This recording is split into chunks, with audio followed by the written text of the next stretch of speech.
Welcome to Anything You Want, the channel where the public faces of our culture are peeled back to reveal the private currents beneath. If you value honest portraits instead of flashing headlines, please subscribe, press the join button to support our work, like the video, and leave your thoughts below. Your engagement keeps these conversations alive.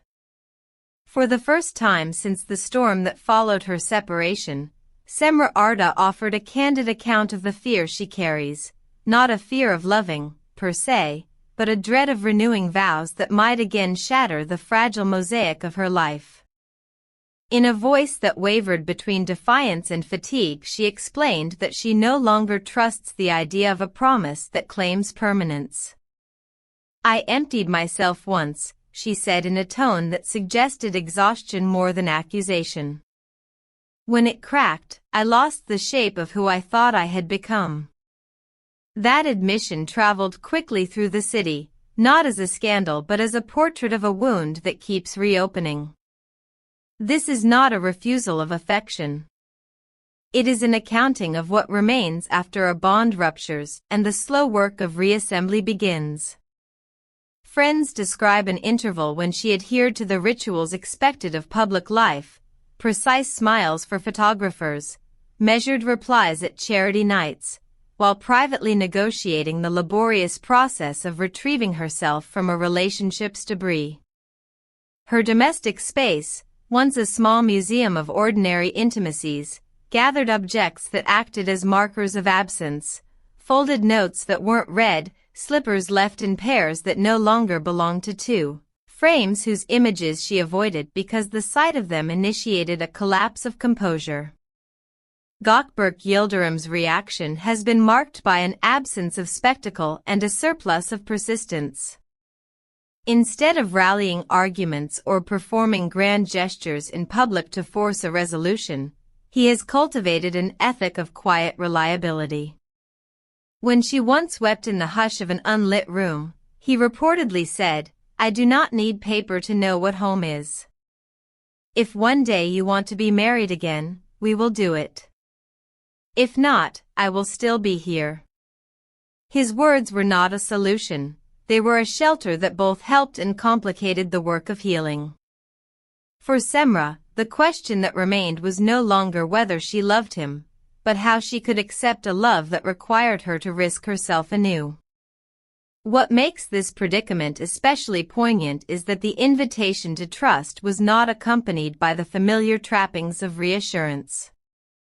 He offered steady presence rather than a string of promises, and that steadiness confronted her inner argument: how could she be certain that morning-to-morning care could withstand the same forces that once dismantled their life?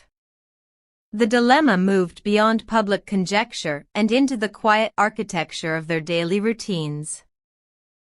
Some mornings hint at repair.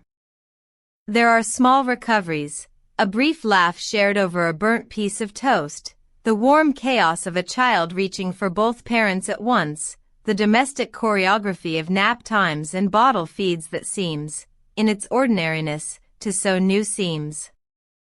In those hours, she recognizes the possibility of a life renewed. Yet other nights bring the memory of the previous breakdown in a more visceral form, and the fear rises again, not of love itself, but of betting everything on a promise whose terms she now distrusts. "I will not let my son grow up watching me step into a succession of farewells," she confided to a friend. "If there is to be another pledge, it must be absolute."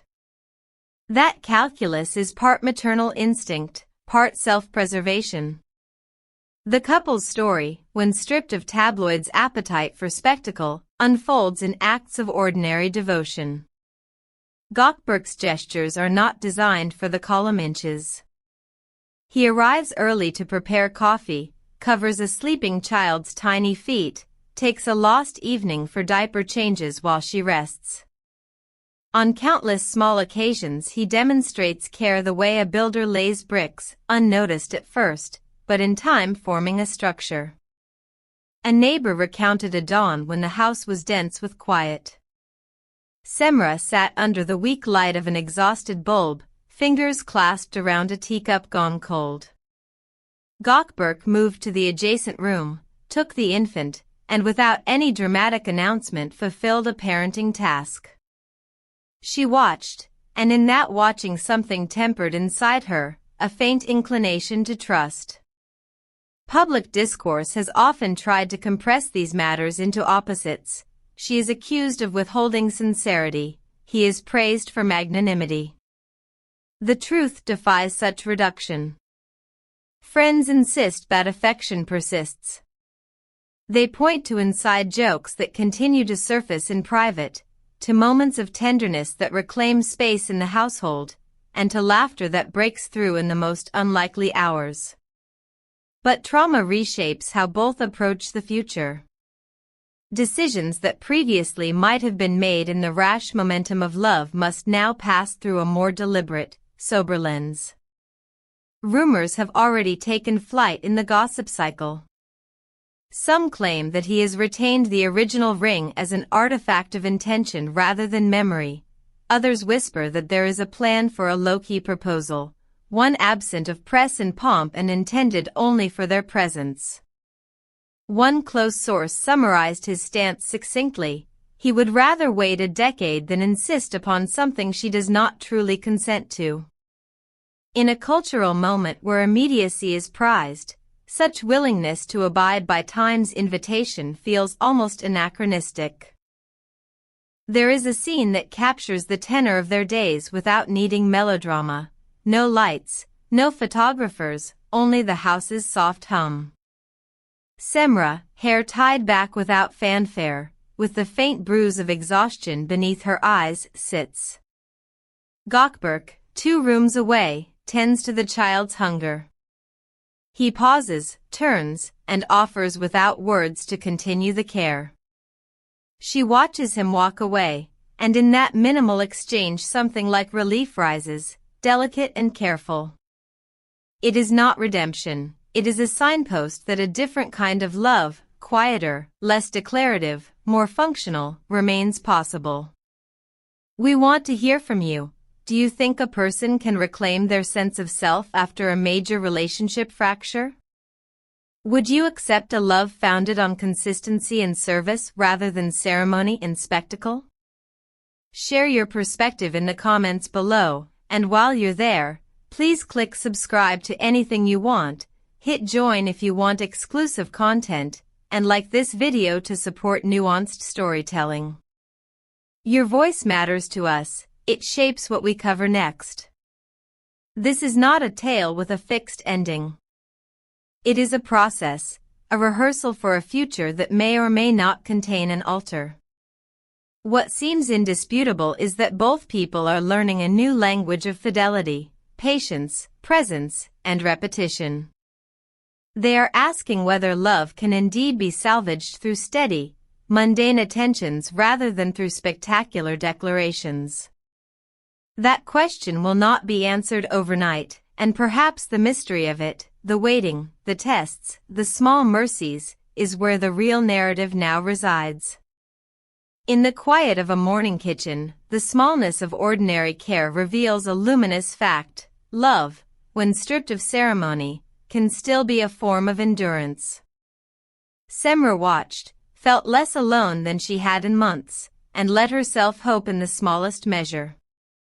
That is not a promise, it is an opening. Thank you for watching Anything You Want. If this portrait of love after heartbreak moved you, please show your support, subscribe, press join to help us keep producing thoughtful features, and like this video. Tell us below, should they remarry someday? Will patient presence triumph over past rupture? We read and respond to comments, and your participation guides our next investigations.